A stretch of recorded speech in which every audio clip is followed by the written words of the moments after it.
군자국의 비밀. 안녕하세요.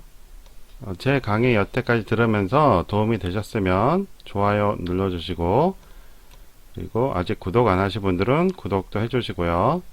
혹시 광고가 나오면 건너뛰지 마시고 끝까지 시청해 주시면 이 동영상 제작하는데 도움이 됩니다. 고맙습니다. 이번 시간에는 하나라, 은나라, 주나라의 시조에 대해서 알아보겠습니다. 은나라는 상나라라고도 하죠.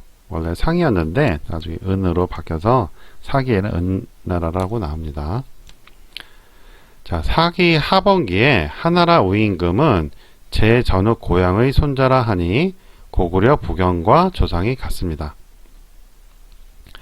하나라 우임금 우의 부치는 곤이고 곤의 부치는 제전욱이다 라고 했죠.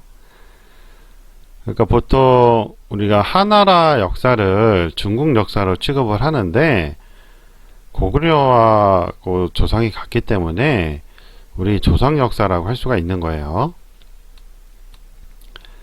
흉노열전에는 흉노의 조상은 우임금인 하오씨의 먼 후손이라 하고, 진봉기에는 진나라의 선조가 전욱의 먼 후손이라 하는데, 전욱이 오제중 북방 흑제여서 이들은 모두 한족이 아닌 북족에 속합니다.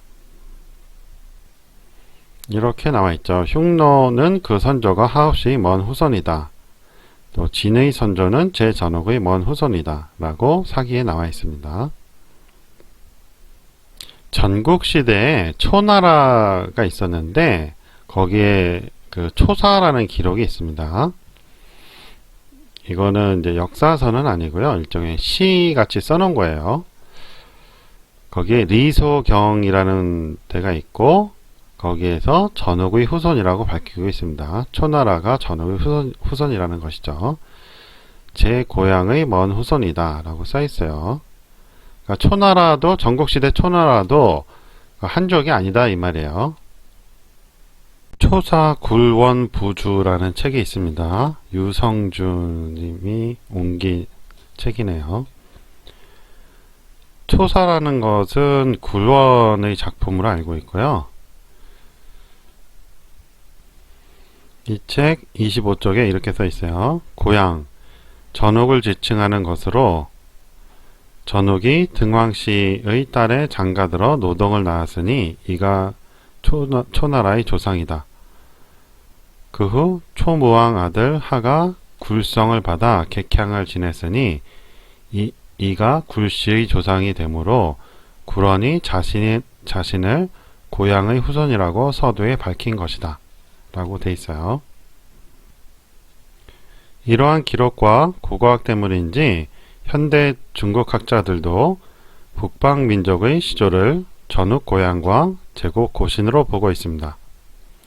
과거로 찾은 고조선 57쪽에 이렇게 써있죠. 근래 중국이 개발한 논리에 의하면 신화시대부터 황제족이 요하 일대를 지배했는데 그 손자인 고양씨 전욱과 고신씨 제국 두 시족 부락이 지금의 하북성과 요령상이 교차하는 유연 지역에 살면서 모든 북방민족들의 시족이 되었다는 것이다. 위키백과에 나온 지도인데요. 여기가 요령성입니다. 그러니까 우리가 고조선 지역 또한 그 고구려 지역으로 알고 있던 곳이 전욱의 활동 무대였다는 것이죠. 그리고 요령성 바로 옆에는 하북성인데 하북성은 황하 위에 있다고 해서 하북성이고요. 여기도 역시 그 전욱과 고신씨 의 활동 무대였다고 하는 것입니다. 그러니까 우리가 익히 알고 있는 우리 조상들의 활동 무대가 전욱과 고신의 활동 무대였다는 것이죠. 그래서 고구려가 자신들의 시조를 이제 전욱 고향으로 잡고 있는 것일 수도 있습니다. 자, 그렇다면 단군이 고조선이 있을 위치는 없는 것이죠. 보통 우리가 단군 고조선이 여기 있다고 봤는데 전욱 고향이 활동시대였죠. 물론 이제 전욱 고향은 단군보다 수백 년 전 인물입니다. 우리가 보통 북적이라고 하면 몽고 쪽 그쪽을 이제 북쪽으로 삼는데 사실 이제 그 북방민족의 기원은 그 하복성과 요령성에 있었다는 것이죠. 그 지역은 특히 그 요령성 지역은 군자국이 있었던 곳이기도 합니다. 그래서 제가 여러 번 강조를 했지만 그 사마천의 사기에 나오는 오제의 역사는 군자국의 역사입니다. 그렇기 때문에 군자국이 있었던 위치에 이들이 있었죠. 현대 유전자 검사에서도 상당수 중국인들이 북적의 후손이라고 합니다. 이거는 이제 순수한 한족은 없다라는 제목으로 동아일보 2007년도에 나온 기사입니다. 흥미로운 사실은 일반적으로 염제와 황제의 자손으로 생각되어 온 한족이지만 연구 결과 염제와 황제의 발원지는 중원이 아닌 북적 지역으로 드러났다는 점이다. 황제의 발원지는 현재의 간수성 친양에서 텐수이에 이르는 지역이고 염제의 발원지는 간수성 동부에서 산시성 서부에 걸쳐있는 황토고원으로 이들 지역은 원래 북적 지역이었다. 아까 말한 그 북방민족 이 하복성 요령성에 있었다고 그랬잖아요. 근데 이제 황제와 이제 염제는 이제 우리가 알고 있는 북적 지역에 있었다는 것이죠. 여기 이 이유에 대해서는 나중에 이제 설명을 드리겠습니다. 인터넷에서 검색해 보면 지금 중앙일보에 이제 중국에 한적은 없다라고 나오죠. 2007년도에. 그래서 이제 같은 기사가 난 게 있고요. 그렇습니다. 블로그에도 이거 누가 이제 복사를 해갔나 보네요. 그래서 북제 전후 고향의 후손들과 백제라는 거는 나라 백제가 아니고요. 방위별 그 서방의 백제입니다. 서쪽은 금방이어서 백제라고 하죠. 소금천의 후손들의 역사가 중국 대륙사의 대부분을 차지합니다. 단군의 나라 카자흐스탄이라는 책이 있습니다. 지난번에 한번 살펴봤죠. 그 책 70쪽에 이렇게 써 있어요. 북방 민족들이 패권을 장악하기 위해 싸우다 승리한 민족이 중원을 지배하면 한족들은 늘 북방 민족에게 복속되어 살았다. 그 대표적인 예들이 하은주, 춘추 전국시대 5호 16국, 북위, 수당, 요, 금, 원청으로 중국 역사의 전부라 해도 과정이 아니다. 즉 중국 역사에서 한족의 역사는 거의 존재하지 않는다 라고 하죠. 우리가 한족이라고 하는데 그 주나라 다음에 춘추 전국시대를 거쳐서 진나라가 통일하죠. 그 다음에 한나라가 들어서는데 이때 한이라는 이름 때문에 한족이라는 말이 생겼어요. 위키피디아에서 한나라를 검색을 했는데 여기서 중국인의 92%를 차지하는 한족 역시 이 왕조 이름에서 유래되었다라고 하죠. 그러니까 이름만 여기서 유래된 것이고 유전자 검사를 해보면 순수 한족이 별로 없다 이 말이에요. 반면 우리와 같은 종족이라고 생각된 몽골 등 북방민족은 우리와 거리가 좀 멀다고 합니다. 우리의 잃어버린 역사를 찾아서 라는 책에 이렇게 써 있어요. 우리말의 알타이어족 설은 인류 문화 인류학적 측면에서 보아도 전혀 맞는 구석이 없다. 어느 민족이나 오래전부터 사용해온 기본적인 낱말 해, 하늘, 해, 달, 나, 너, 꽃 등이 있는데 이는 약 270개 가량 된다. 문화인류학에서는 이 기본 낱말들을 일컬어 스와디시 차트라고 한다.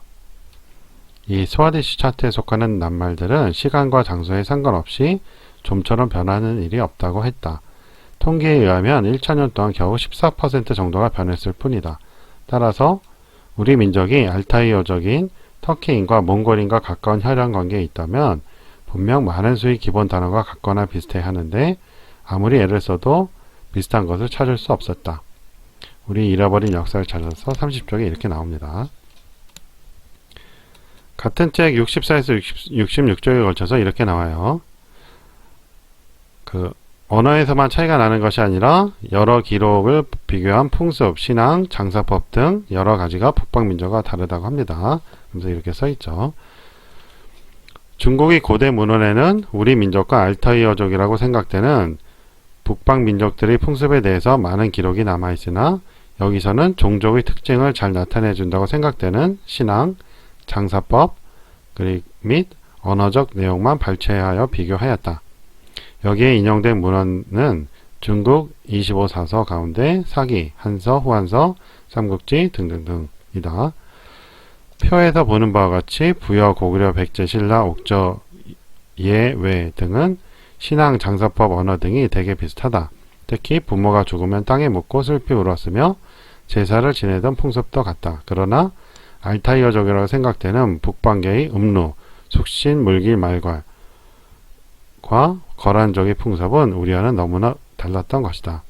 라고 합니다. 표를 보면 이렇습니다. 이분이 정리를 잘 해놨는데 부여, 고구려, 백제, 신라 뭐가 있고요. 신앙, 장사, 언어, 기타가 있어요. 이런 식으로 해서 많이 뭐 비슷하다. 뭐 이렇게 돼 있어요.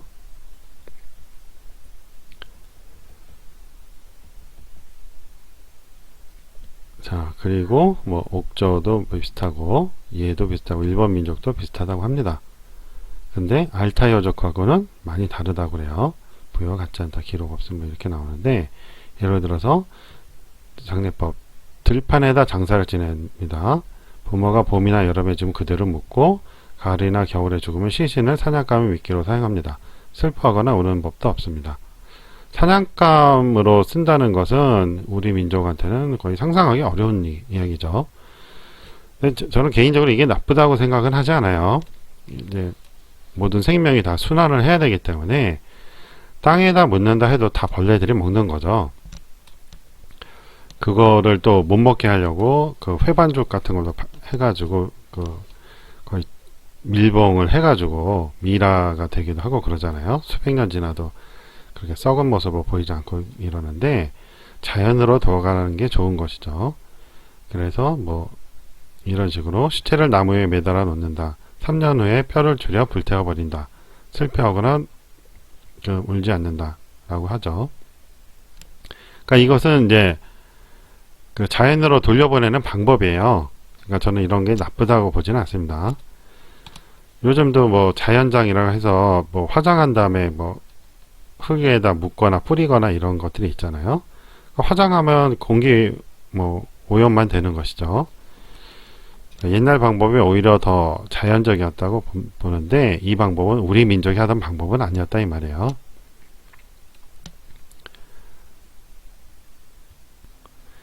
여기 보면 똥은 방에서 누고 오줌으로 세수를 하는 등 가장 더럽다 뭐 이러죠.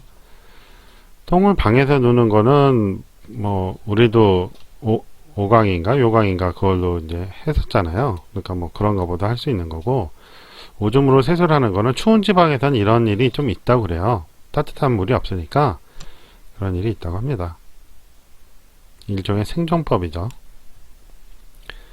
숙신이 주신으로 조선과 같다는 주장이 있는데 위의 표를 보면 전혀 다르다는 걸 알 수 있습니다. 만주 원료고에 주신이 숙신이라고 밝혔는데 주신이 조선이라는 것은 단순히 주신이 조선과 비슷한 발음이기에 둘이 같다고 착각한 일부 학자들의 주장일 뿐입니다. 만주 원료고에 이렇게 나와 있어요. 옛날 숙신은 주신이 변하여 나는 소리이니 강역이 서로 같은 것임이 다시 만족하게 증명된다 라고 했거든요. 만주 원료고는 청나라가 자신들의 조상이 이제 만주에서 일어났으니까 그것에 대해 쓴 거잖아요. 그래서 만주 땅에서 일어났던 나라들에 대해서 쓴 거예요. 뭐 여러 가지 이제가 있는데, 그래서 이제 숙신을 이제 그들이 이제 기원으로 이제 삼는 것인데, 그러니까 숙신이 주신이라고 했죠. 그리고 이제 일부 제야사학자들은 주신이 조선이라고 그런단 말이에요. 그러면 숙신이 조선이다가 되는 건데, 숙신하고 조선은 완전히 다르다는 얘기죠. 중국 기록에 숙신에 대한 기록은 많이 나옵니다. 근데 조선에 대한 기록은 없다고 그랬죠. 이 숙신은 신시시대에 대왕조의 이제 사령 중 한 분인 뇌공이 있었거든요. 그분 이름이 숙신이에요. 거기에 그 바탕을 둔 나라가 아닌가 생각이 돼요. 이에 대해서는 나중에 자세하게 다룰 것입니다. 북방민족이 기록상 전흑의 후손이라 할지라도 기존에 있던 북방민족을 전흑이 가서 북제로 써 통치한 것이기에 우리와 여러가지 면에서 차이가 난다고 볼 수 있습니다. 진나라가 전흑이 아닌 소의 후손이라는 설도 있습니다. 전흑의 부친인 창의는 소호의 동생입니다. 물론 이 가계도는 사기의 바탕을 둔 가계도고요. 다른 설도 있어요. 신화로 읽는 중국의 문화라는 책이 있습니다. 임진호 님이 지은 책이고요. 이 책 150쪽에 이렇게 써 있어요. 진나라의 성은 영시로서 자신들은 동방민족인 소의 무리에서 갈라져 나온 후손이라고 여겼다. 사기 봉선서에서 진의 양공이 제후로 봉해질 때 소를 신으로 받들어 서쪽의 제사터인 서치를 만들었으며 백제에게 제사를 지냈다고 하였는데 여기서 청제, 태호와 염제, 황제에게 제사를 지냈다고 하였다.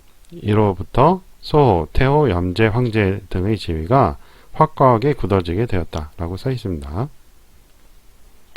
영이 소씨의 성이라는 것은 설문해자에 나와 있습니다. 영은 소씨의 성이다 라고 이렇게 나와 있죠.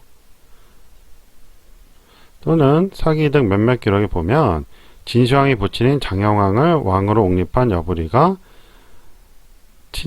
여부리의 친자가 진시황이라는 설이 있습니다. 바꿔치기 했다는 식인데 임신해서 들여보냈다는 그런 식이었을 거예요. 근데 어쨌든 진시황이 진나라를 세운 게 아니고 진나라는 이제 전국시대에 이미 있던 나라죠. 그것을 이제 진시황이 왕권을 받아서 통일을 한 것뿐이죠. 어쨌든 진나라에 대해서는 그 소씨 그 가계도다 또는 전후 가계도다 이런 설이 있단 말이에요. 그거는 이제 그 고구려도 똑같았죠. 고구려도 고양시 후손이다, 고신시 후손이다 이런 식으로 이제 두 가지 설이 있었어요. 국어 진어에는 소의 성을 희라고 하기도 하고 기라고도 합니다. 청양과 소를 서로 다른 사람으로 인식한 것으로 보입니다. 그래서 이렇게 나옵니다. 이거 유명한 이제 글이긴 해요. 왜 다 성이 다르냐 이래가지고 황제의 아들은 25명인데 같은 성은 두 사람에 그칩니다. 청양과 이고 모두 성이 기입니다. 청양은 박래씨의 조카이고 이고는 동호씨의 조카입니다. 그래서 쭉쭉쭉 해서 황제의 아들들은 25종이며 그중 성을 얻은 자는 14명으로 12성인데 해서 이렇게 나오죠. 청양씨와 창림씨는 황제와 같은 거로 모두 희성입니다. 라고 해요. 25인데 왜 또 14명만 또 성을 얻었고 그 중에 또 12성인지 이런 게 명확하게 밝혀지지 않았다 이런 얘기예요. 같은 집안인데 성씨가 다른 이유는 춘추자전 은공 8년에 설명이 됩니다. 태어난 지명에 따라서 성, 봉태에 따라서 씨를 하사하였다고 합니다. 천자는 덕을 세울 때 출생을 따라서 성을 하사하고 땅으로 녹을 주고 씨를 명합니다. 라고 했어요. 이게 언제부터 이렇게 됐는지 모르겠는데 우리가 성과 씨가 있잖아요. 보통 성은 모계로 이제 알고 있고 씨는 부계로 알고 있었는데 이 춘추자전에는 그 출생 따라 성을 삼았어요. 이 출생이 이제 모계일 수도 있다는 얘기예요. 부계일 수도 있겠죠. 옛날에 또 모계사의 전통이 강하기 때문에 모계였을 확률도 꽤 있습니다.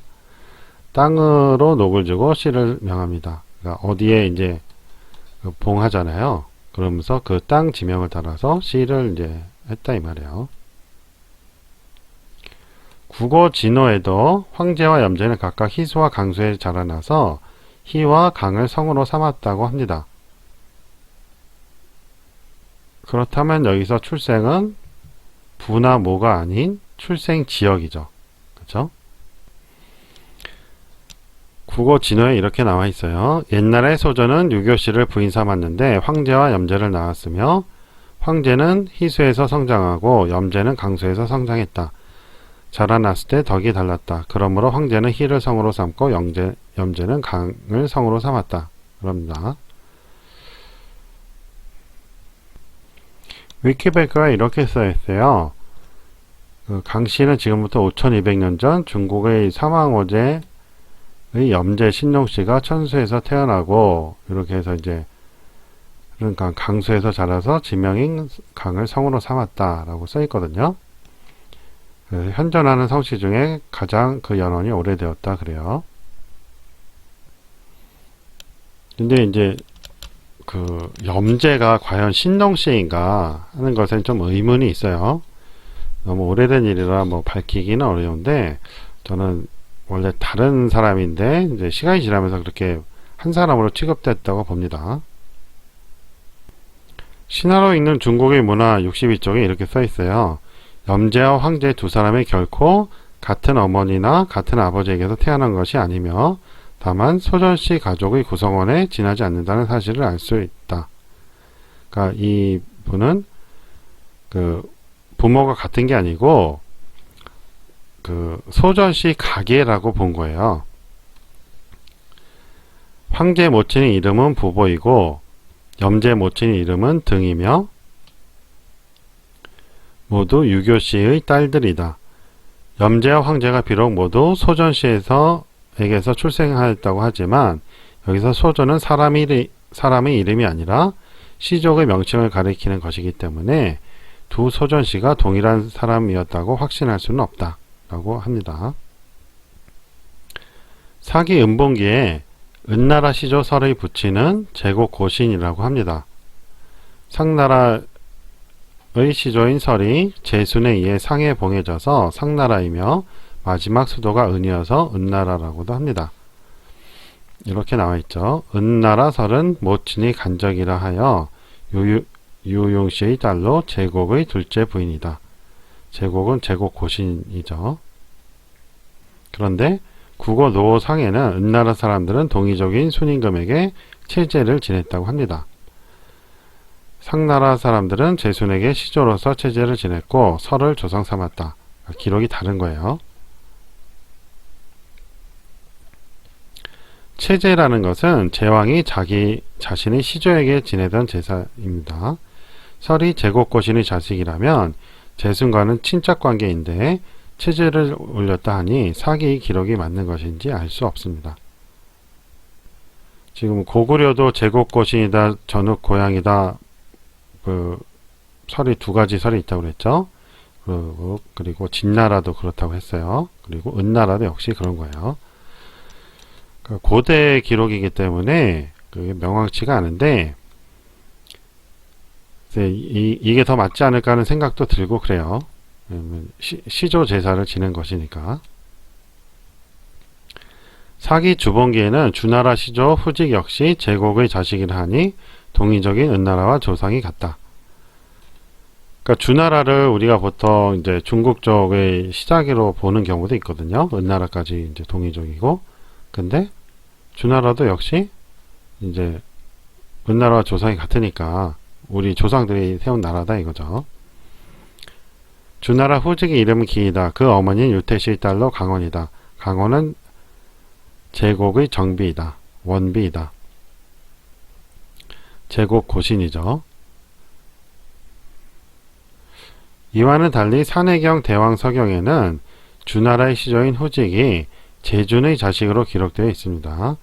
제준은 동방의 천재이니 주나라 역시 명백한 동이족 후손 국가입니다. 제준이 후직을 낳았다. 직은 백곡을 내렸다. 제준에 대해서는 나중에 다시 다룰 건데요. 현재 중국 학자들도 제주는 동방의 신이라고 그래요. 중요한 것은 여기 제라고 돼 있다는 것이죠.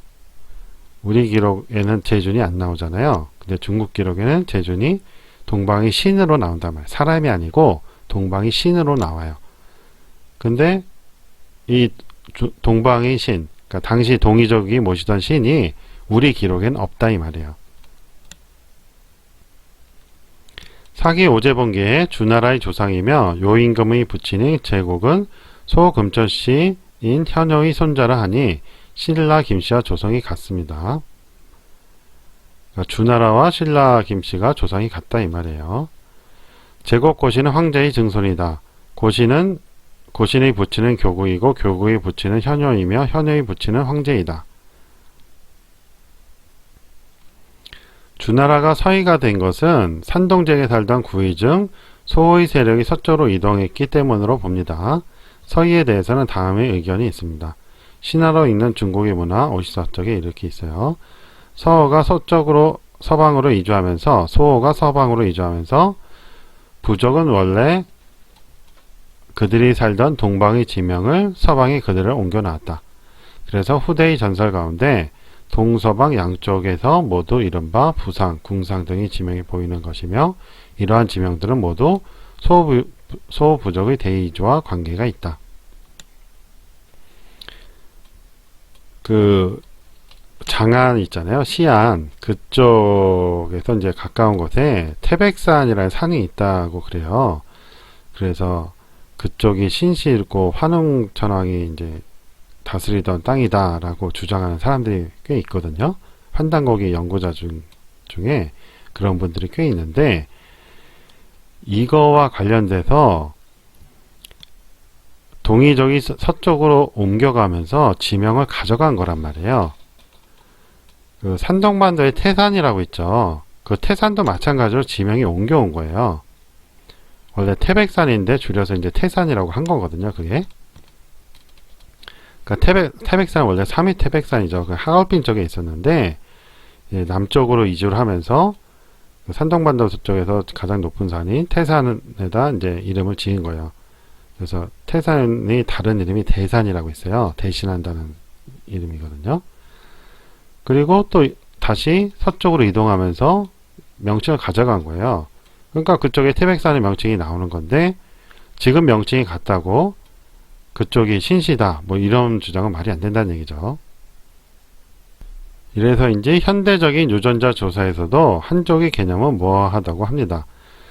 중국 란저우 대학 생명과학학원의 셰셔우던 교수는 한족과 서북지역 소수민족의 유전자 조사 결과 오랜 시간에 걸쳐 주변의 소수민족이나 주변 국가가 한족과 융합한 결과 한족이라 부를 만한 순수한 혈통이 존재하지 않는다고 하였습니다.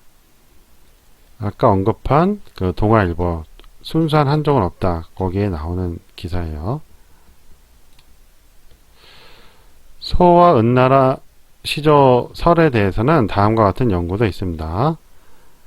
아래 여기 번역에서는 설을 개라고 읽었더라고요.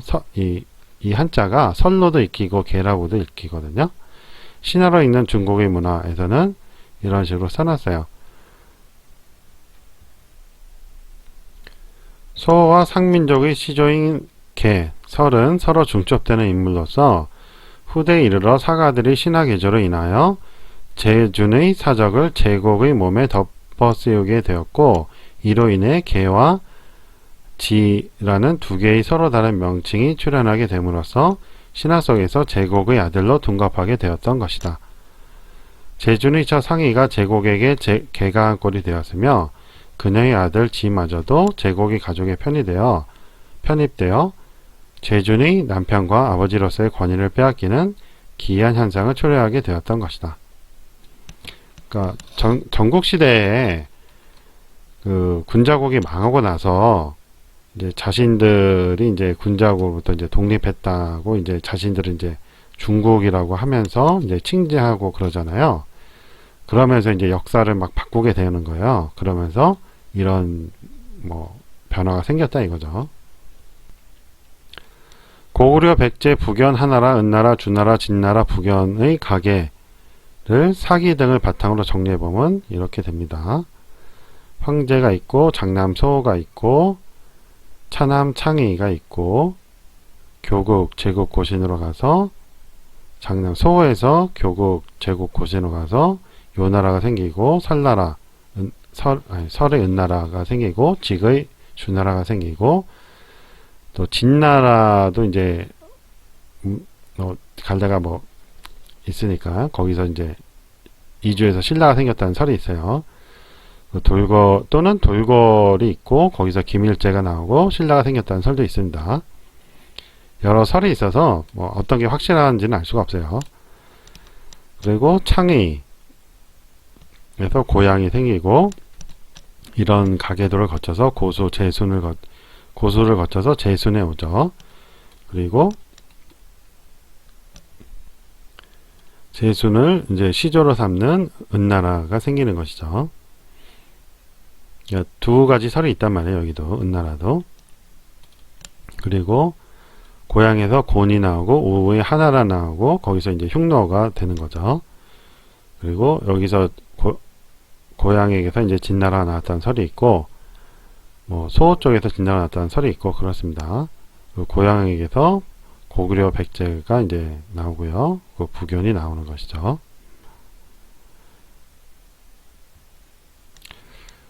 삼국사기에는 고구려가 제국 고신을 이제 조성 삼는다는 기록도 있다고 그랬죠. 네, 그 고향 쪽이 더 맞는 것 같다고 했습니다. 사기 기록과 달리 산의 경우에는 다른 가계도를 제시합니다. 그래서 황제에서 뭐 창의, 한류, 전욱이 나왔고 전욱에서 개우국, 백복, 삼면, 숙사, 노동이 나왔고 뭐 추경이 나왔고 뭐 태자, 장금이 나왔고 뭐 이런 식으로 나와 있어요. 산의 경우에는 꽤 많은 기록이 있어서 복잡합니다. 려가 나왔고 중이 나왔고 중은 구망이 되고 뭐 그렇습니다. 여기서 뭐 순으로 이어졌다 그러고 순에서 이렇게 뭐 가계도가 이어졌다 그러고 황제에서 낙명, 백마, 곤이 되었다기도 하고 이렇게 되었다기도 하고 그렇습니다. 그래서 황제의 손에서 식윤이 나서 북적이 나왔다는데 뭐 이 북적이 인물인지 우리가 말하는 북쪽 그 민족들인지 그건 알 수가 없습니다. 요거는 이제 고환자로 좀 깨졌네요. 북적이란 인물이 별도로 있고 그의 나라인 북적국이 있는데 북방 흑제인 전욱 고향의 후손인 흉노적을 북적이라고 하니 둘이 어떤 관계인지 모르겠습니다. 이렇게 족보가 다른 것에 대해서는 다음과 같은 의견이 있습니다. 신화로 읽는 중국의 문화 58쪽에 이렇게 써 있어요. 후직 역시 제국의 계보에 편입되었고 제준의 첫 상의가 제국에게 개가하는 상황이 벌어지게 되었으며 아왕이 순 임금의 궁전으로 들어가는 기이한 상황이 벌어지게 되었다. 그러니까 전국시대에 이런 걸 바꿔놓으면서 이렇게 뭐 족보가 헷갈리게 되었다 이 말이에요. 산해경의 기록을 근거로 하여 황제의 세계를 살펴보면 단순하면서도 명확하여 믿을 만한 점이 많이 보인다. 세본사기, 대대래기 등은 모두 전국시대로부터 지난대에 걸쳐 편찬된 서적으로 여기에는 서주로부터 춘추 전국시대의 사람들이 개조해 넣은 신화체계가 많이 실려 있어 역사적 낙인이 선명하다. 그래서 이분은 그 산해경 기록을 더 신뢰한다 이런 말이에요. 제왕세계에서 전욱이 처음 제구에 봉해졌는데 옛날에는 위나라 땅이었다. 후에 다시 고향으로 옮겨갔는데 지금의 하남성 개봉이다. 서한 역시 고향이라는 명칭으로 불렸기 때문에 장안지에서 고향은 바로 장안 서남쪽 20리에 있다고 말한 것이다. 이러한 자료들은 바로 전욱 부족이 남쪽에서 북쪽으로 발전해 나갔다는 사실을 증명해 주는 것이며 또한 그의 자손들이 북쪽으로 이동하면서 남쪽의 지명까지 함께 북쪽으로 옮겨가게 된 사실을 증명해 주는 것이라 하겠다. 아까 그 전욱은 그 요령성하고 하복성 쪽에서 활동 무대였다고 했잖아요. 근데 지금 여기는 장안에 대해서 나온단 말이에요. 그러니까 이동이 있었다는 거예요. 그래서 제가 군자국의 비밀에서 이제 계속 말하고자 하는 것은 군자국의 수도가 세력 확장을 하면서 이동이 몇 번이 있었어요. 그 중에 하나가 장안이에요. 거기 있다가 다시 그 동쪽으로 온 거거든요. 그리고 이제 최종 수도가 이제 평양이죠. 구월산과 평양이에요. 자, 여기까지 총정리 한번 해보겠습니다. 살펴봤듯이 단군이 한민적인 시조라는 근거는 없습니다. 고조선의 존재 자체가 불분명해서 국조라는 근거도 없습니다. 요임금 때의 단군을 국조로 삼자는 것은 그 이전 역사를 지우자는 말과 같습니다. 고조선을 국가의 시작으로 보는 입장에서는 당연할 수 있겠지만 중국 기록에는 고조선 이전, 청구국, 부산국 등에 대해서 너무 많은 기록이 있어서 존재 자체가 의문스러운 고조선을 한민족의 역사의 시작으로 삼는 것은 문제가 있습니다. 지난 시간에도 말했지만 옥추경에 나오는 동화교주라는 분이 요임금 동시대의 단군이라고 하거든요. 그러니까 그분이 그 천진 쪽에 조선이라는 그 나라를 세웠을 수는 있었어요. 그 지방 이제 지역 이름을 따서 그럴 수는 있는데 그것은 군자국의 제국으로 봐야지 그 동화교주의 조선을 군자국으로 볼 수 없다는 거죠. 그러니까 우리 역사에서는 군자국을 지었지만 중국 기록에 많이 나오기 때문에 우리의 역사의 그 중광을 군자국으로 봐야 된다 이겁니다. 환우의 신실시대는 별도로 취급을 해야 돼요. 그거는 나중에 또 다룰 겁니다. 오늘 강의는 여기까지 하고요. 도움이 되셨으면 좋아요 눌러주시고 혹 광고가 나오면 끝까지 신청해 주시면 동영상 제작에 도움이 됩니다. 고맙습니다.